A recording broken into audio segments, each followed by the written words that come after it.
A happy Mother's Day. I trust that today will be a day that you don't remember sadness or sorrow, because who has lived this life and tried to parent or tried to be a spouse and hasn't failed at times in those endeavors? And we can walk into moments like this and think, well, I was, and fill in the blank. And sometimes, you know what's interesting about being a parent is that you remember all the times that you failed. But the interesting thing about being a kid, at least me as a kid, is sometimes I remember how they failed too, but I also remember all the things that were good are the things that I remember most. I remember the high times. Those are the things that give me peace and comfort. And I don't know, maybe that's just what time does. Time has a way of softening the bad and enhancing the good. And so I hope today that the mothers here would feel that they have contributed to this world by bringing another child of God, an image of God, into this world and nurturing them and dealing with the hard things of raising children. Those. I'm confident that moms wring their hands more than dads do. I remember when my kids got to their teenage years, it was time for bed. They were out still. They were in their late teens. They were out doing stuff. And hey, it's 10 o'clock, time for bed, and I was in bed. And Julie would be there, come late, checking, Life 360, certainly they were on a ditch, everything, and God forbid that the bubble on Life 360 stopped moving, and it's So I never had to deal with those things. So hats off to you, moms, for being so vigilant and digging in where dads are sometimes a little absentee.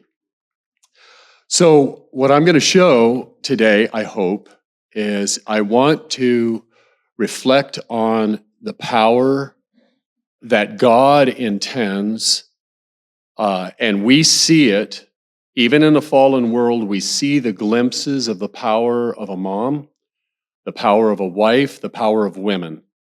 And we'll have opportunity to overemphasize men, but in the future, but I really want to bring the emphasis on the power of women and what God's intention is for women in this world, because there's a tendency to correct and overcorrect abuses in anything that we do. And then we use the same tools that got us to where we are today. I think the feminist movement to correct abuses in patriarchy brought women and reached for opportunities for women so that they could do all the things that men had opportunities to do and create those opportunities. But then when those same women use the same abusive tools of men, then there's something that gets broken over here. There's this strange situation that happens as people within our own humanity, fallen as it is, try to solve the problems that only God can solve. We tend to make those problems worse than what they could have been. And so I'm going to try to go through some verses here and show the vision that God had for women, how that vision was corrupted, and how we get glimpses throughout the history of Israel and into the church of how God, the ideal of how God would see women elevated and what they could do. In Genesis 1, verse 26, It says, then God said, let us make man in our image. And that is a collective noun that's used there. Man means mankind or humankind. And we know this because the next words, let them, see the plural there, the plural pronoun, let them have dominion over the fish, the birds, the cattle, and everything that creeps on the earth. So God created man in his own image. In the image of God, he created him, male and female, he created them, and God blessed them, and God said to them, be fruitful and multiply, fill the earth and subdue it.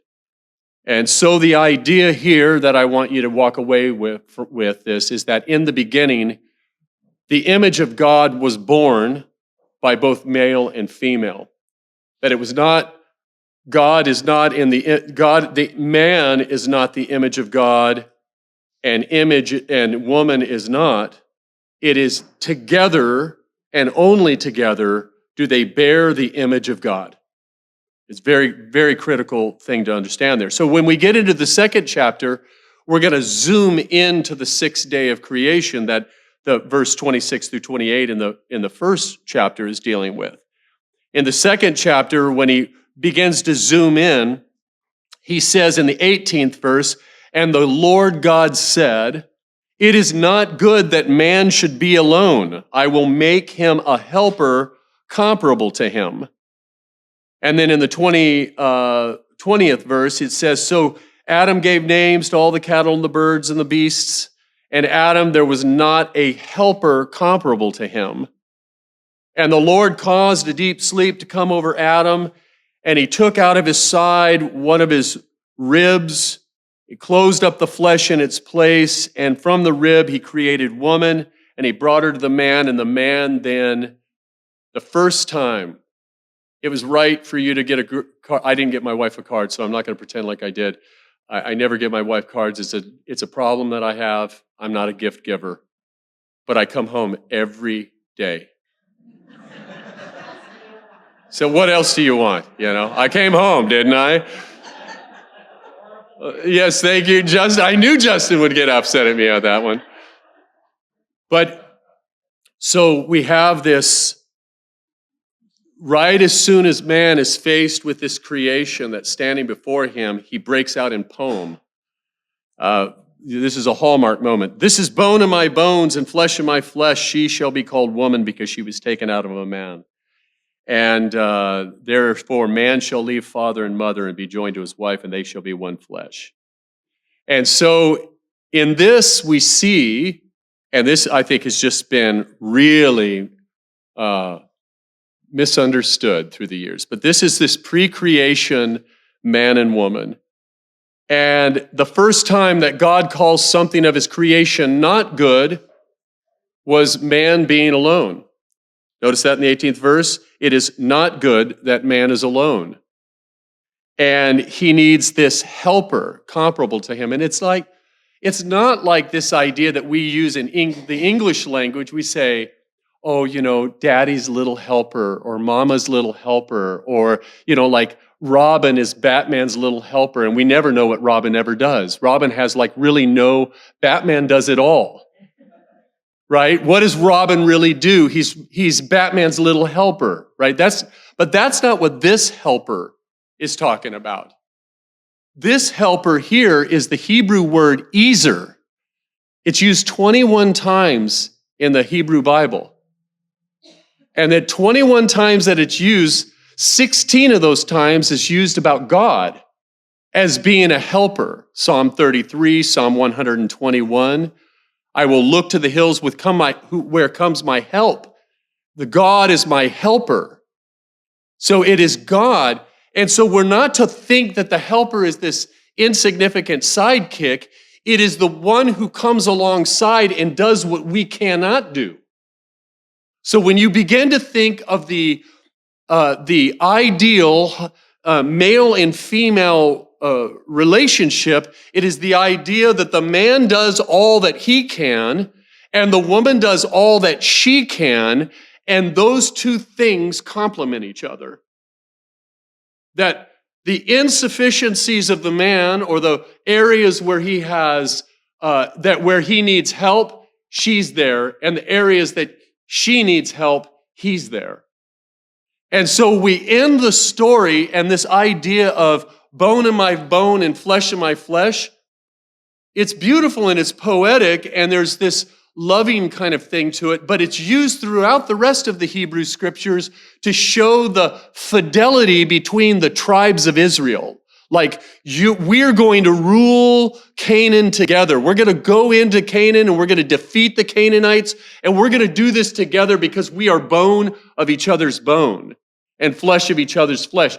It's talking about covenant fidelity, that we are going to rule together, that our decisions are going to be done together. It's going to be this collaborative effort where I am weak, you are strong. Where you are weak, I am strong. And that collaboration before the fall is the ideal thing under the hand and gaze of a loving God and Father. So that's what was. But then the third chapter talks about what we now have. What is the reality after the fall? Their rule under God was not sufficient. They began to question, what has God given us? And it's all about rule and all about dominion. So I'm not going to go into the serpent and how he deceived Eve and how Adam's passivity caused, where Adam should have been strong, he was weak. And where Eve should have been stronger, she was weak. And in that collective weakness, the serpent challenged the goodness of God, and something began to happen. But I want to focus in on this word that he says to the woman in the 16th verse of the 3rd chapter of Genesis. To the woman he said, I will greatly multiply your sorrow and your conception. In pain you shall bring forth children.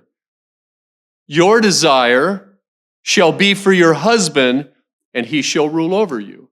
Now for years and years, I can't tell you how many years. I'm almost embarrassed at how many years. But I used to think this was like, she's really going to dig you, man. She's going to be this sweet person. Her desire is going to be for her husband. She's just going to wait at home and desire to see him come in, and it's just going to be golden sunlight as you enter into the door.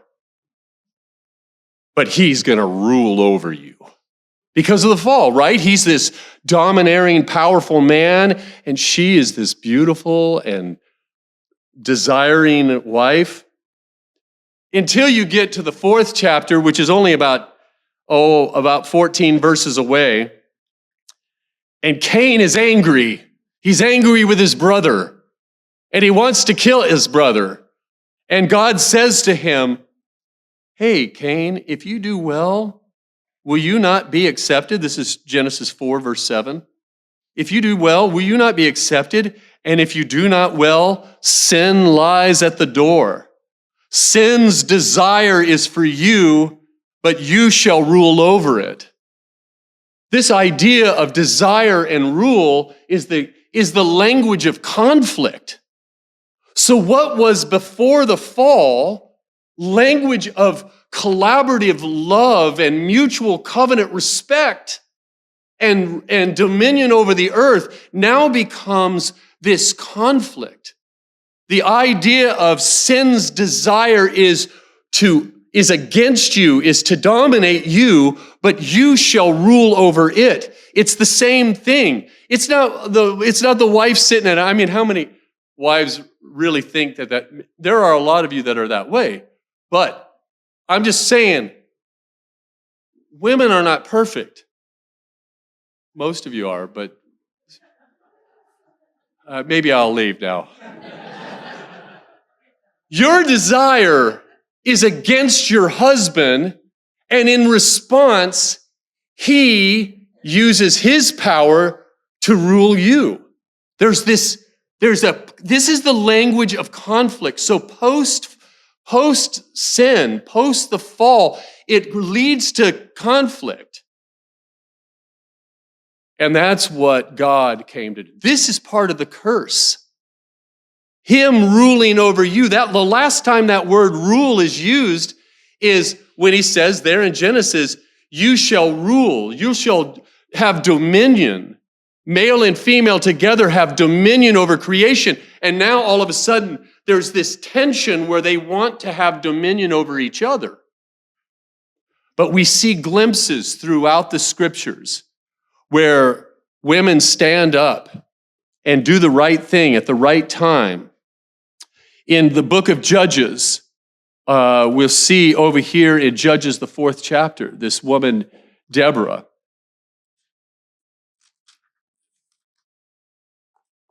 And she is called in the 4th verse, if I can ever get there, she's called a prophetess and a judge. And what you're going to notice in the book of Judges that you don't really pick up on in just a fast reading of it, but when you start in the first part of Judges, the early judges, you can't find hardly anything wrong with them. But as they go on, generation after generation after generation, for the 400 years that's covered in the book of Judges, you begin to see like the judges become weaker and weaker and weaker. But Deborah, there's nothing against her. She's a strong, powerful prophetess and judging Israel at that time, chapter 4, verse 4. And then she's the one at a time when Jabin, the king of Canaan, is coming against them, she stands up and she says in the 6th verse, "Has not the Lord God of Israel commanded, go and deploy troops at Mount Tabor? Let's fight these guys. Let's get them out of here." But Barak, who was the king or the general over the troops, says, "I don't want to go, but if you'll go with me, Deborah, then I'll go. And if you will not go with me, I will not go." And then Deborah says, "Hey, listen, this needs to happen. I'm going to go with you, but just be mindful that the Lord will sell Sisera into the hand of a woman. And the glory was going to come to a woman." She saw what needed to happen when this man, this general, did not see. Do you see, when men have a deficiency, there's times when women have to come in. In the ideal, they come in and they augment when there is a need. And here we've got this general that is Barak, who's feeling uncertain. But he says, "If you will go with me, I will go. You're a prophetess, you're a judge. If you go, I will go." And she says, the blessing is going to come, though, for this victory to a woman. And so it is when we get down through into 5th chapter, this beautiful poem that's sung by both Deborah and Barak together after they win this great victory. And in this poem, verse 7, it says, "Village life ceased. It ceased in Israel." You know, no one sees when the life of a city or a life of a community is at threat faster than a woman does. She sees the fundamental challenges that are happening that might be tearing apart the fabric of a family, the fabric of a city, the fabric of a community. And here she sees it. She says, "Village life has ceased. It ceased in Israel until I, Deborah, arose a mother in Israel." And so you may not have children here today. You may have suffered loss of children. But you can be this kind of voice in Israel. You can see what the village needs faster than those men who have the power to defeat the enemy. Men had a role. They went out and fought and killed. These women saw the problem. The village life had ceased. Some action needed to be taken. And Deborah rose up, a mother in Israel, and she brought the words of comfort and direction that Israel needed at that time. And then in verse 24, it talks about this woman, Jael. She was most blessed among the women. The wife of Heber, the Kenite, blessed is she among women in tents. These are the same words that are actually used over Mary, the mother of Jesus. She's blessed because he asked, this is the king Sisera, when he's running away from Barak during the battle, he doesn't fall at the hands of the men in the battle. He runs into the tent of a woman that he thinks is his friend. She runs in there, and notice the subtle language here. He asked for water, and she gave him milk. She brought out cream in a lordly bowl. She stretched her hand out as he begins to settle in and think that he's past danger. He falls asleep at her feet, and she kills him. She strikes him in the head, and he dies. That's pretty gruesome. At her feet he sank, he fell. Where he sank, there he fell dead. Now what's interesting here is it's the same language, the feet and the head. The curse, the woman goes, the serpent is cursed in the garden, and it says, the woman will produce this seed, and it shall bruise your head, and you shall bruise his heel. But here it's at the feet of the woman that this enemy of Israel is dying, this king, and the glory goes to this woman. She is blessed among women. So look at that. Just consider for a minute how these two women stepped in when Israel needed women to act. They acted, and they acted for the safety of the people. As mothers, as hearts, people who could see things that the men could not see. There's this thought over here in the storyline of 1 Samuel. And David is about to be, he has been already anointed king. Saul hates him. He's chasing him. He's not king yet. And David is still young and a little bit in himself. This is before David is a man after God's own heart. This is before David is showing all of the qualities of a king that God would call for. And it says in 1 Samuel 25, verse 2, that there was a man of Manoah. He was very rich, and he was shearing his sheep. And in the verse 3, it says that his name was Nabal, and he had his wife, whose name was Abigail, and she was a woman of good understanding and beautiful appearance. But the man was harsh and evil in his doings. Well, it so happened that when David was fleeing from Saul, and him and his men, 400 men, were out running around in the wilderness, he comes upon Nabal's shepherds and their sheep, and he begins to help them, protect them, and provide guard for them. Well, when he brings back the sheep safe and sound, Nabal says, "Who is David?" He was dismissive. And David is pretty upset about it. Then David said to his men in verse 13, he said, "Every man gird on your sword." So every man girded on his sword, and David also girded on his sword. There were about 400 men. And he went, and the servants heard and told Abigail what had happened. Abigail was wise. In the verse 18, she says, "Then Abigail made haste. She took 200 loaves of bread, 2 skins of wine, 5 sheep already dressed, 5 seahs of roasted grain, 100 clusters of raisins, 200 cakes of figs, and loaded them on donkeys." So she makes this a massive meal to feed a small army, 400 men that were following David. And she sends that out in front of her, and David is still seething. He doesn't know the gift is on its way. David is seething. He said, "May God, repay. This guy repaid evil for good. May God do so more so also to the enemies of David if I leave one male living in that house." So he's there to do some serious business. But I want you to see, so David doesn't know what's lurking in his own heart. Nabal doesn't know what a fool he is and what an evil man he is. But here's this woman who recognizes something in both of these men that needs to be protected and guarded. So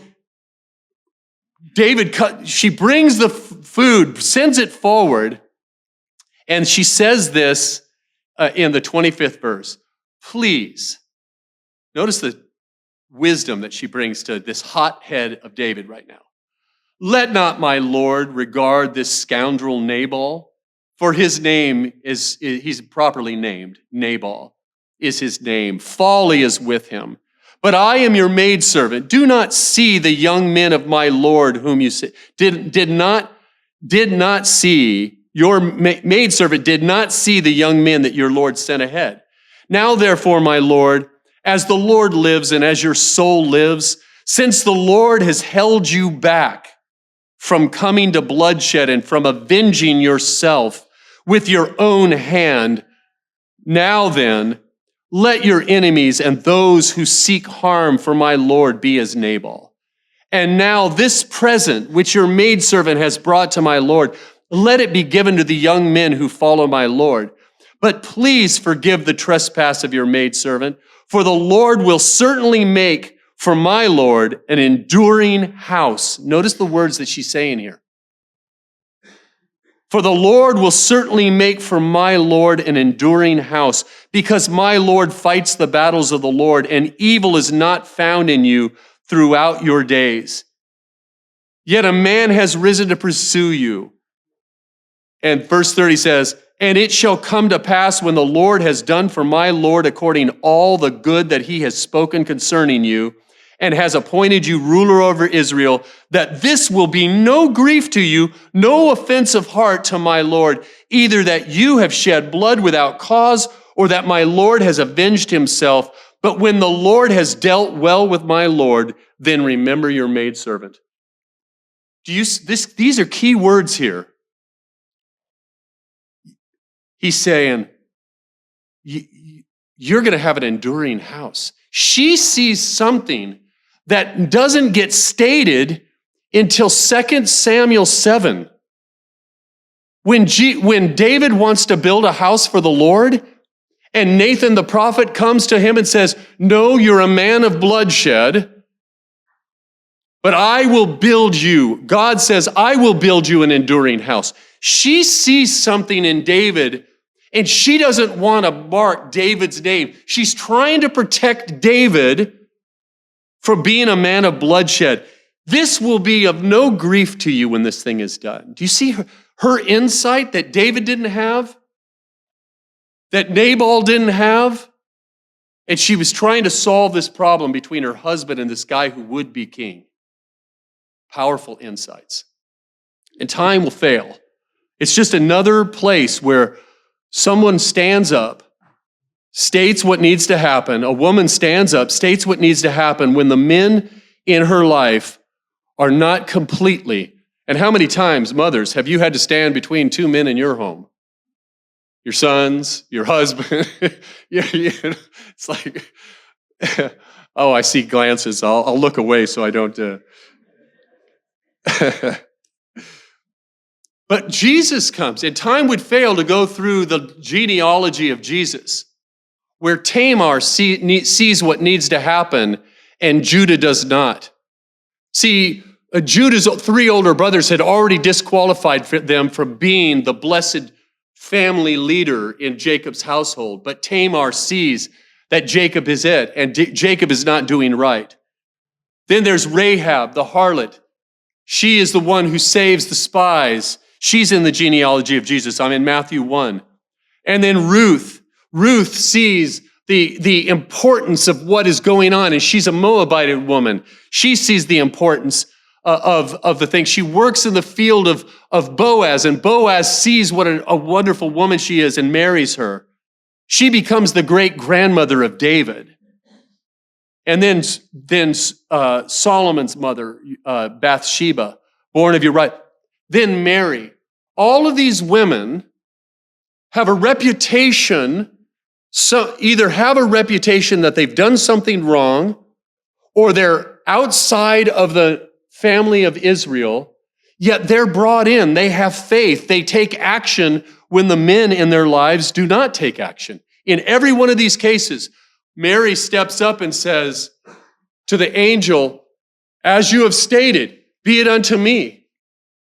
Joseph's initial reaction was, I'm going to put her away privately. He needs a direct encounter with God in order for him to do the right thing by her. But she knowing what kind of scarlet letter that would be on her for the rest of her life, she embraced the word of God for her and was willing to do that to see God's will done. And the rest of the ministry of Jesus, was it because of the women in his history? I don't know. Was it because of the treatment of his mother through the years? I don't know. But at one point, when Jesus is fully into his ministry, those men that were fighting against him, the religious leaders, they said, "At least we be not born of fornication." So that had stayed with her all of those years. But this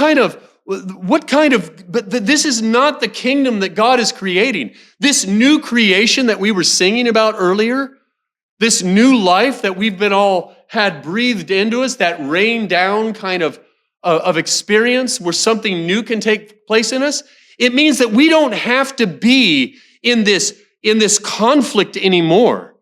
That men and women together can collaborate and find where there's weakness in one, it can be filled by another. Where there's insights by one, it can be filled by the other.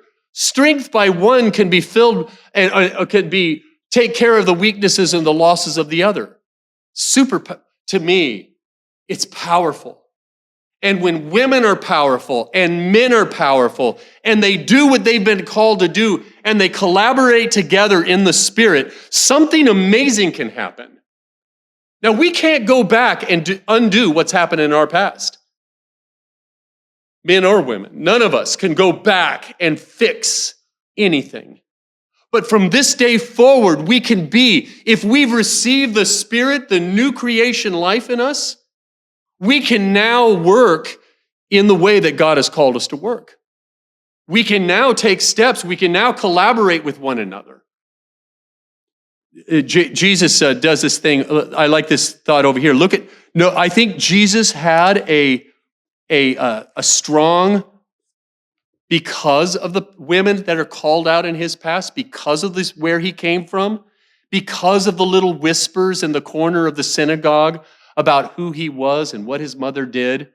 But she courageously showed up every day, every Sabbath, every week. She took him to synagogue. She endured the shame. I think because of that, Jesus had a special place in his heart. And also because he knew that he was the Son of Man. He knew, this is this number one reference to himself, he knew that he was the second man, Adam, and that women and all of us would play that part to be his bride eternally.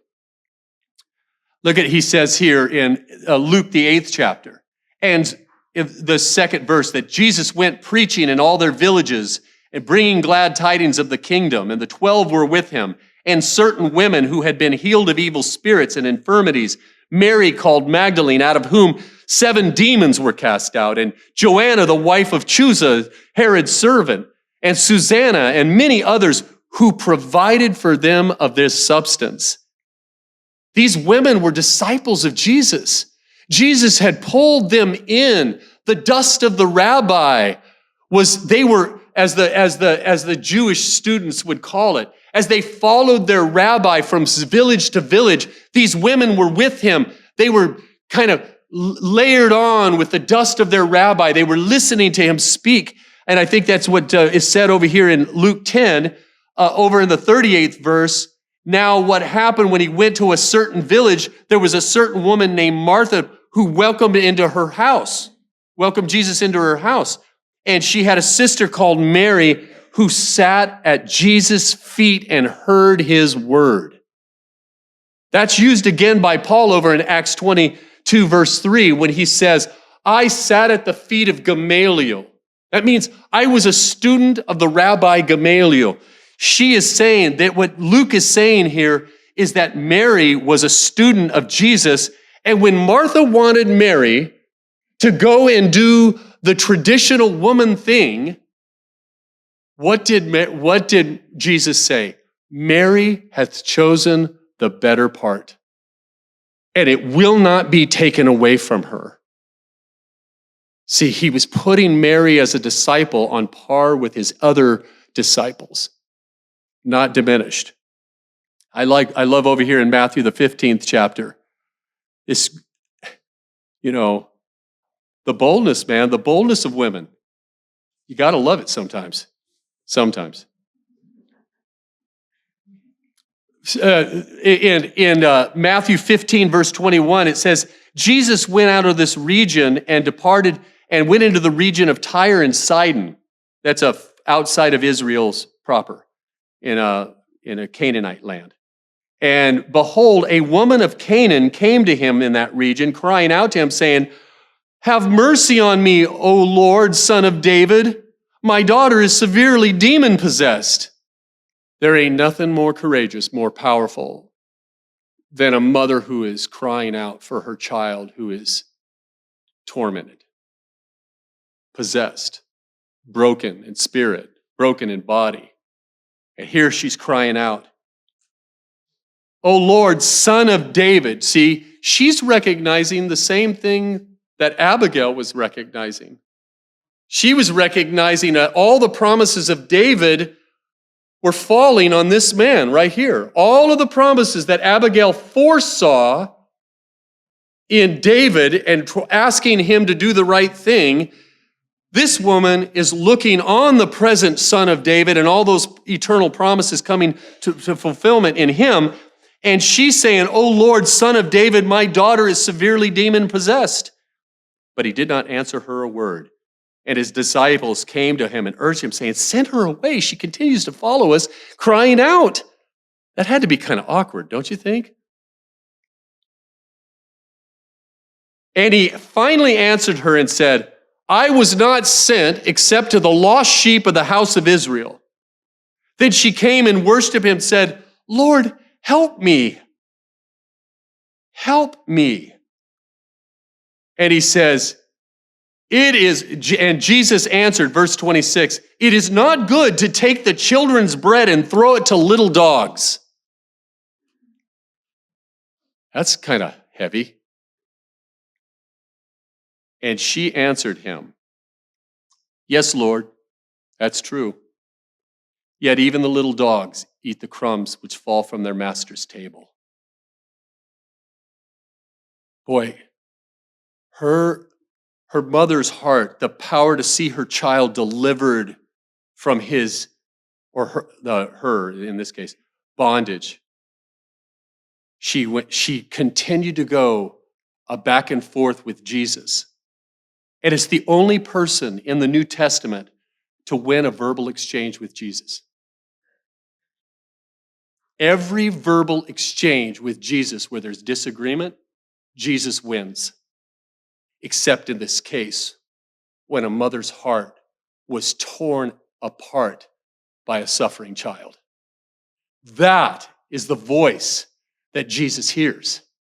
That is a mother of Israel who's crying out for her villages. That is the voice that the God of heaven hears. And no other, not through all of the Gospels, is there any back and forth between Jesus and anybody else where Jesus loses the exchange. But here then he responds, "O woman, great is your faith." That phrase there in Greek, great faith, is purposely juxtaposed against all the things he says to his disciples. All the 12 in chapter 6, verse 30, chapter 8, verse 26, 14, verse 31, 16, verse 8. "O you of little faith. O you of little faith, little faith, little faith." These men who could not seem to understand what Jesus' role was in this world, they continued to lack it. But this woman, in just hearing about the message of Jesus and longing to see her child restored, crying out to him, bests him, and she is called great faith. Wow. Do you see the power of your role as women in this restored new creation called the Church of Jesus Christ? It's a powerful role that we have. we don't have time to go into Paul's mentioning of women and all blah, blah, blah, blah, blah, and all the things, but I do want to say this. What has become? It's in the role of a woman and the role of being bone of each other's bone and flesh of each other's flesh that we read verses, and that's the context we should read verses like 1 Corinthians 12. And when we read verse 12, 1 Corinthians 12, verse 12, for as the body is one and has many members, but all the members of that one body, being many, are one body, so also is Christ. For by one Spirit we are all baptized into one body, whether Jews or Greeks, slaves or free. We've all been to drink of that one Spirit. For in fact, the body is not one, but many members. And then he drop down here to verse 24.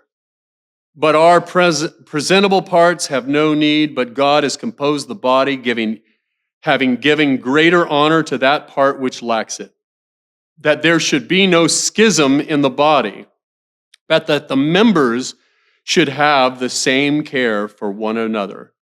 Verse 27, now you are the body of Christ and members individually.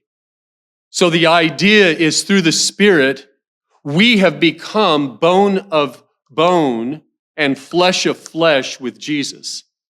And as members, where one member lacks, the other fulfills it. If the whole body is the eye, then where would the walking or the working come from? If the entire body were a foot, then where would the seeing come from? So do you recognize that God has made the body, made individuals, made marriages, made families, made villages? He's made it so that we all are complementary to one another to create the right atmosphere. When we operate in the flesh, then there's schism in the body. When we operate according to the Spirit, new creation life, then all there is rulership, that Christ and his bride rule. And that's where this whole thing is going. I don't have time to cover the verses like over in Galatians, where Paul says, if you are filled with the Spirit, then your mother is heavenly Jerusalem, which is the mother of us all. And then we see this in Revelation, the 21st chapter, when you see now, verse 1, now I saw a new heaven and a new earth, for the first heaven and the first earth was passed away, and there's no more sea. Then I saw the holy city. These families, these children that we cry out for as mothers, these villages that the mothers of Israel cried out for, it's now a holy city, a woman who is now the holy city, New Jerusalem, coming down out of heaven for God, prepared as a bride adorned for her husband. And then we see who the husband is in verse 9. One of the angels said, come, and I will show you the bride, the Lamb's wife. The joint rulers ruling together. This at verse 10, and he carried me away in the Spirit to a great and high mountain, and he showed me a great city, the holy Jerusalem, descending out of heaven from God. And this city is people. It's people that we have prayed for. It's people we have grown for through the Spirit.